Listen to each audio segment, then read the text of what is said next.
Ag Network. Welcome back here on this Wednesday afternoon. Today we see that next week the Montana Farm Bureau Federation will hold their 100th annual convention November 11th through the 14th in downtown Billings.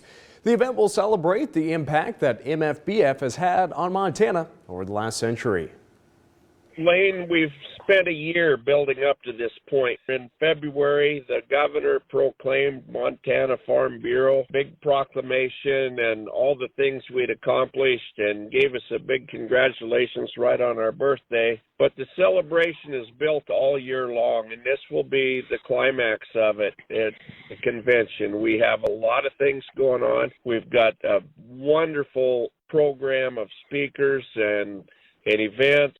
We have President Dippy Duvall coming in from the American Farm Bureau, who will be here for all 3 days of our convention. During the convention, the policy that leads the grassroots organization will also be set. Bringing forth the policies from their counties, and we'll have everything there from equine management to water. Water's always a hot button issue in Montana.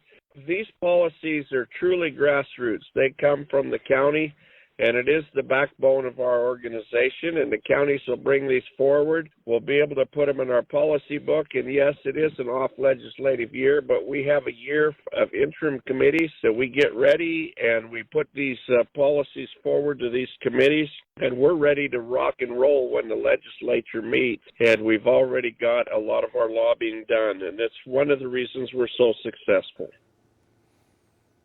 From educational workshops, informational speakers, networking, and a gala to celebrate 100 years, the Montana Farm Bureau Convention has a lot in store for attendees. There's still time to register. Just visit mfbf.org. Also next week, the Montana Department of Livestock and Montana Invasive Species Council, along with USDA APHIS, will host a feral swine summit on Friday, November 15th in Billings at the Northern Hotel. The event will provide education regarding Montana's regulations pertaining to feral swine, engage neighboring states and provinces, and partner to improve coordination of feral swine management to prevent introduction into Montana and more. For more information, just contact the Montana Department of Livestock. We'll be right back.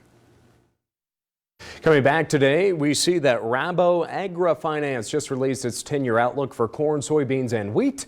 And the report says ending stocks will continue to be an issue for the crops as the long-term trends for yield increases make up the difference in lower acre numbers while demand remains flat.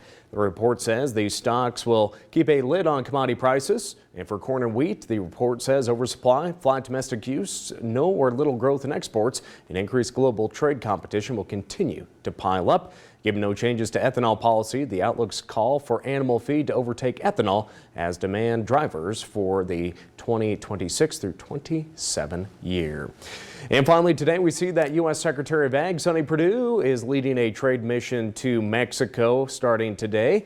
And they're looking to forge new opportunities with U.S. agriculture's largest bilateral trading partner. Of course, a big push of this trip is also to show the importance to pass the U.S.-Mexico-Canada agreement. Well, friends, that's all the time we have for this afternoon. We'll send it back over to the news desk.